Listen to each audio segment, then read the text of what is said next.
Hello everyone, welcome you all to the 19th session of Pandas Dataframe.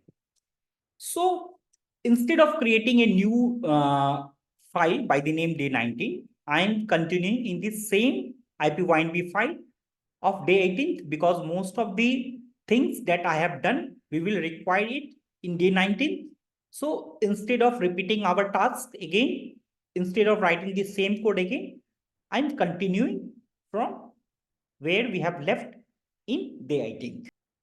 Before we dive into the nitty-gritty, let's review our overall plan here. So in a previous session, we have collected all the units. Let's see. So you can see here, we have collected all the units. And this is a unit data frame.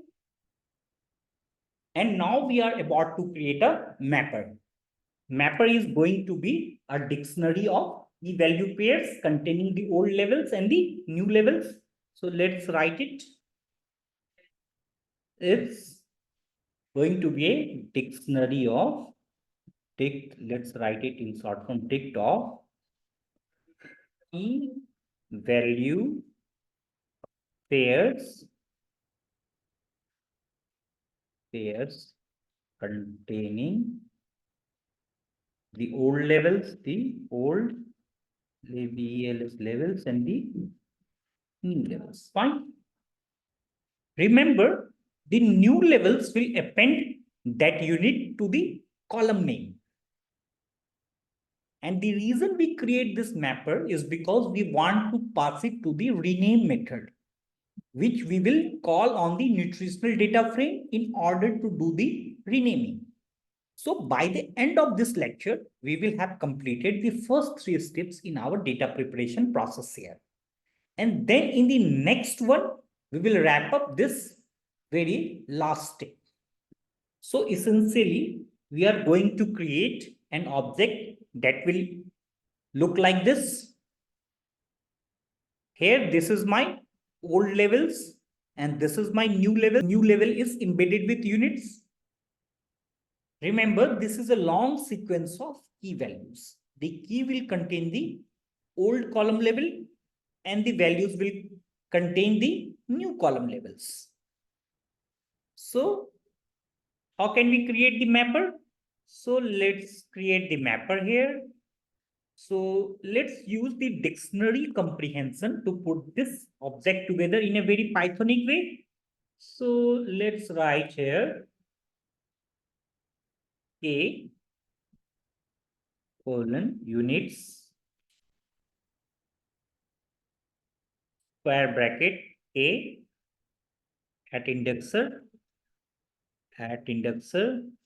and here I will put 0 for A in units. Fine. So if I run this, let's see what I will get. Fine. So assign this to the mapper variable mapper and everything is fine here. If I access my mapper here, let's see what I am getting. So let's take a look at mapper. So we have the column levels as well as the corresponding units. But notice that we don't want to replace the old column levels with just the units.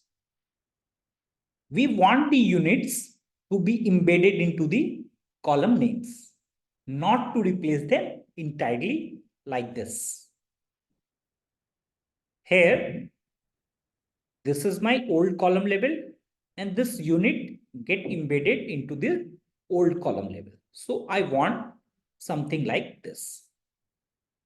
So let's make a quick change in our code. So let's copy this entire code. I'm going to make the changes here in this code only and paste it here. So here in the value part, I am going to write first K, then write plus, then this thing, then let's add this thing here, and then again add plus, Now, if I run this code, let's see what I'm getting. Fine. Finally, if I will access this, let's see what I'm getting. So there are many ways to do this. This is probably the most basic one. That's why I'm using this thing. Now you can see we have achieved what I wanted, this kind of thing. So I'm done with that. This is my old column level and this is my new column level. So this is a key and this is a value. I want a new column level to be like this only.